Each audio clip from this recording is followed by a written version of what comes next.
Hello, I'm Natasha Hussain, and this episode of Newsfeed focuses on the Gaza conflict, but through the lens of TRT World correspondent Nizar Sadawi. Nizar has been at the forefront of this channel's coverage from Gaza since October 7th. For 185 days, he worked around the clock, braving Israel's relentless bombardment. Nizar Sadawi joins us now live from Nizar Sadawi Gaza. has more from Gaza. Sadawi, who's Nizar there? Sadawi is there and joins us now. Sadawi, who joins us live Let's go from to southern Gaza. Gaza. I've already been working in Gaza for like 17 years as a journalist. I have covered so many escalations, but I have never seen anything like this. It was completely unexpected and it came out of nowhere. It's just beyond description. Here comes another airstrike. Ongoing clashes. The Israeli troops are advancing. Palestinians are becoming more desperate by the minute. There are no more places to go to. It's all about survival now. This is war. If you don't do this, you're not gonna make it. Journalists, it's twice as hard. I mean, it has been and it is still difficult for every Palestinian in Gaza. But journalists don't have the luxury of time. They should be protected, but they are never protected. What's actually making it worse is the realization that every journalist has, by the way, that they could be killed or wounded anytime, any moment.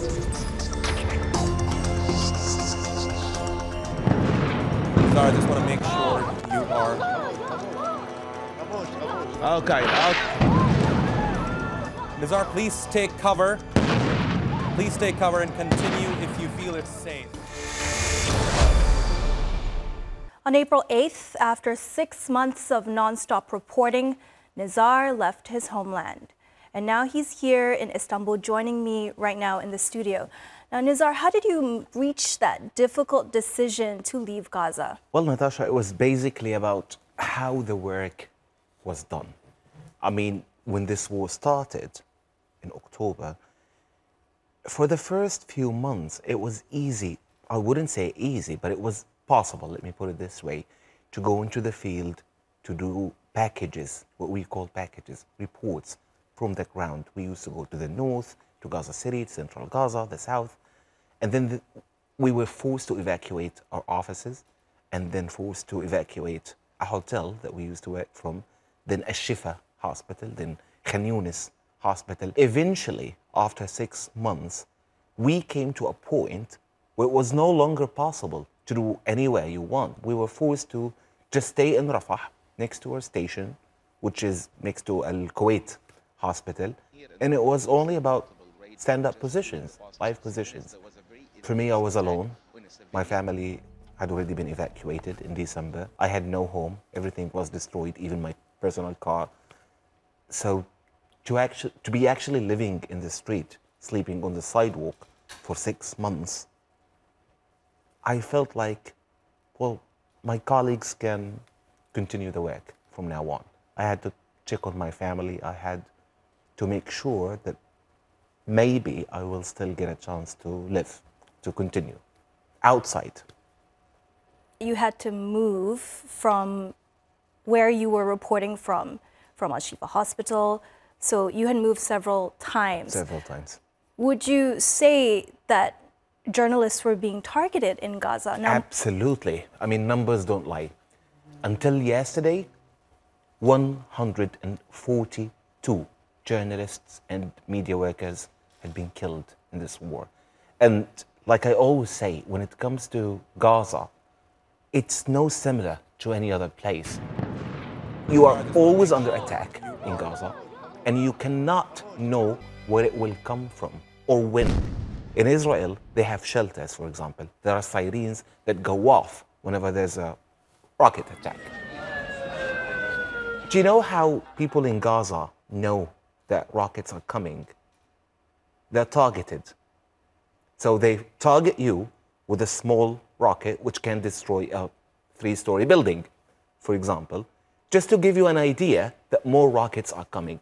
This is the sort of alarm that people in Gaza have. So it was not possible to take shelter, for example. I would be live on air or, doing some field work and attacks start. I talk to my channel and they are worried about me and they say, please take cover, try to find shelter. And the only thing that crosses my mind is I need to explain to the world outside, not just to my people, that there are no shelters in Gaza. There is no way that you can find cover.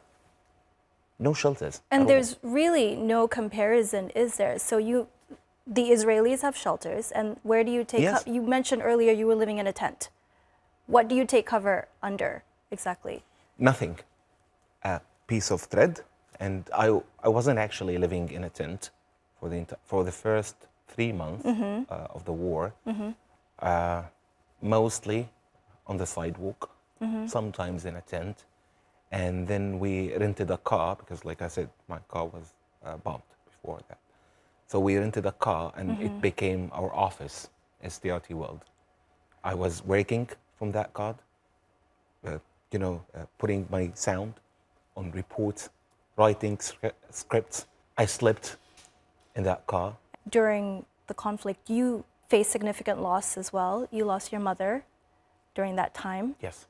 How did you deal with the grief when that happened? You were working still in Gaza when that happened. I think I'm no different than any other Palestinian in Gaza, especially journalists. We didn't have time to grieve. We didn't have the opportunity. Grieving was a luxury that we didn't have. And many people who are still there, they don't have it. My family was evacuated in December, and my mom was a little old, and she had some health issues. So it was a long journey, a tiring journey for her. It actually took them almost 2 days to get to Istanbul, and she just couldn't handle it. So 2 or 3 hours after their plane landed in Istanbul, we lost her. I received the news. I was, of course, in the field, and I kept making phone calls to make sure that there are proper arrangements. My family, they had just arrived and they didn't know anything here. Of course, thanks to our colleagues here, they all did whatever they could to make it happen so easily, and they helped. So they arranged a funeral and all, and yeah. I'm so sorry for your loss, and also all the other colleagues, civilians in Gaza that are still undergoing relentless attacks to this day. One thing that I felt throughout the conflict is your overwhelming sense of duty to the job, to telling the world what is happening there. 185 days, you worked nonstop. You powered through relentless bombings. You caught COVID and you were still working. Yeah, there was one time when I had COVID. I'm not sure if it was COVID because there were no tests, actually. And even if there were, I didn't have time to go check myself in a hospital. Of course, there are no hospitals. It's really complicated, but yeah. At the time, I was supposed to take a day off, actually. And I did when it comes to live hits, but I actually did a package, a report instead. So you still worked? Yeah. Yeah, okay. I still worked. Yeah. It goes back to what you were saying earlier, though, that what is normal in the rest of the world is not normal in Gaza. In Gaza, normal isn't normal. Yeah. And Gazans have always tried, actually, to get some sense of normalcy. This has always been an ambition. The world keeps saying that Palestinians are so resilient and brave. And let me tell you one thing that I doubt many people, I think many people wouldn't say this out loudly. Palestinians, they don't want to be that brave and resilient. It wasn't a choice for them. They were forced to become resilient because of their horrible experiences that they still endure, even as a journalist. I used to make jokes to my colleagues, journalists, and I was always saying, like, how come we always cover horrible things? I mean, I wish I could talk about catwalks, Hollywood, movies, and I want to meet celebrities. You know, why not? How come we are just designed to cover these miserable events? Do you have any hope of an ordinary life for Palestinians then? Yes. As strange as it appears, but yes, the experiences we had in Gaza showed us that everything's possible. I mean, on a personal level, there were so many times when I thought I was not going to make it out. Seriously, I did everything to make sure that if I die there, the ones I care about will be okay. For example, I made sure that my family was evacuated. If I live, I'll meet them outside. If I don't, so be it, they're safe. So it made me feel better in a very bizarre way. The experiences we had there, it teaches you so many strange things. And it also gives you strength, no matter how devastating these experiences are. Because there was a time when, like, they kept calling me, my loved ones, are you ever going to be able to come here, to evacuate, to leave, to be safe? And I always said yes, next week. And I always lied. Because, to be honest, I didn't know that it was going to work. I never knew.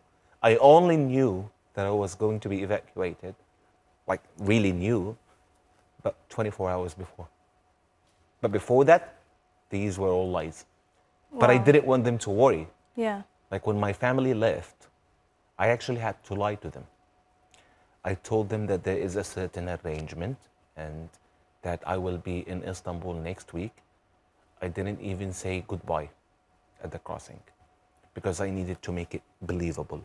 Yeah. And if they knew that I wasn't going to be evacuated, I think they would have made a different decision to stay and die together. And I didn't want that to happen. Yeah.